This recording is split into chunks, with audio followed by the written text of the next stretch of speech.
बीच एक और बड़ी खबर यूक्रेन से है, जहां रूस का अटैक अब और भी ज्यादा तेज हो चुका है और विद्रोह समाप्त होने के बाद रूस ने मिसाइल और ड्रोन अटैक करना शुरू कर दिया है।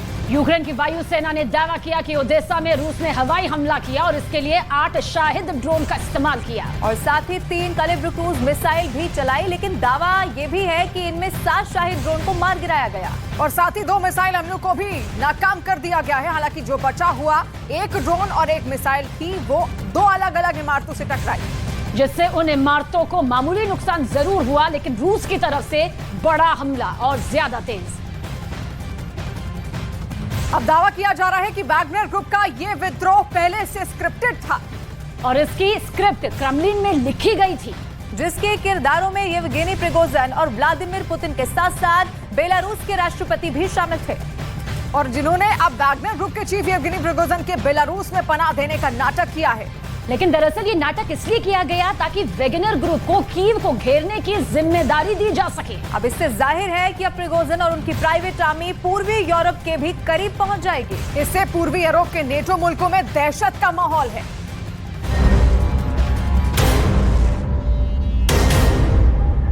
अमेरिका नाटो को लग रहा था कि 4 जून से यूक्रेन का काउंटर अटैक रूसी सेना की रक्षा पंक्तियों को तबाह कर डालेगा, लेकिन हकीकत में यूक्रेनी सेना के 250 से ज्यादा टैंक महज 17 दिन में तबाह हो गए। यहां तक कि काउंटर अटैक के पहले हफ्ते में यूक्रेनी सेना के 10,000 सैनिक मारे गए। अमेरिका, ब्रिटेन, जर्मनी और फ्रांस से मिले घातक टैंक, बख्तरबंद सब तबाह हो गए।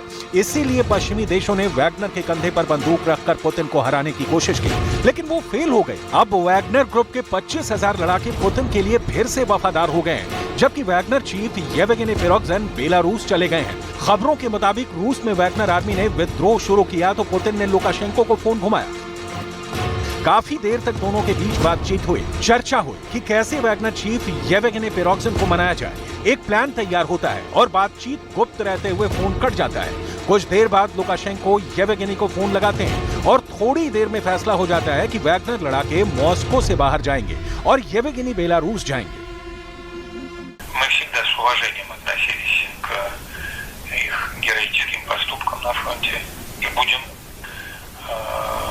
всегда.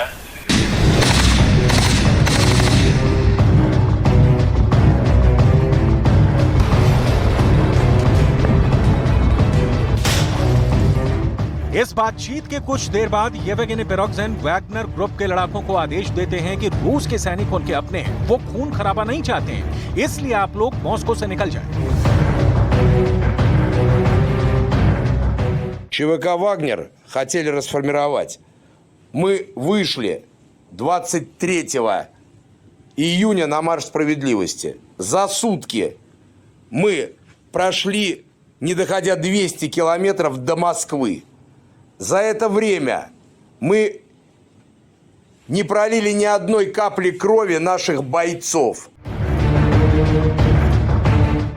लेकिन सवाल यह है कि आखिर इन चंद घंटों में ऐसा क्या हुआ कि क्रेमलिन पर कब्जे का इरादा रखने वाले येवगेनी प्रिगोजिन अचानक अपने लड़ाकों को वापस भेजने लगा और खुद बेलारूस जाने की बात करने लगा।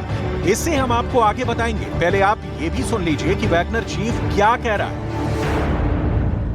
Сейчас наступил тот момент, когда кровь может пролиться.